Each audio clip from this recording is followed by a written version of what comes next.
Moi roztomili, posłuchajcie wiersz po naszemu, wiersz o chlebiczku i on jest napisany naszą cieszyńską rzeczą.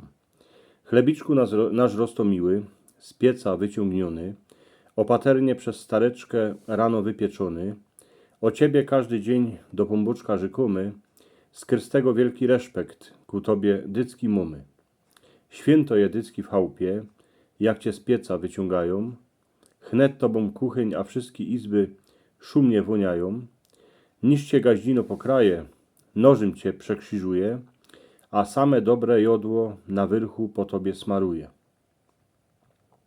Kiedy cię spadnie kąsek na dłaszkę, chnet to podniesiemy, jak coś świeżego, z respektem kruszynkę całujemy, tak my są nauczeni, co my dycki w dzień a w nocy, chlebiczek jako dar nieba dycki mieli w zocy.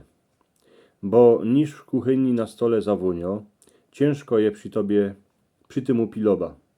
Trzeba grunt złorać, zbrunować, zorka zasiąć, każdy rok od nowa, potem obili zesiec, wymucić, a zawieść na jesień do młyna, z mułki, gdzie prostareczka ciasto na chleb zaczyniła.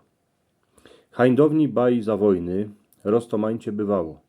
Stareczka wyrządzali, że chlebiczka chybiało, że jednym się dzieliła cało wielko familia, a o głodzie była i miesiąc calućko dziedzina.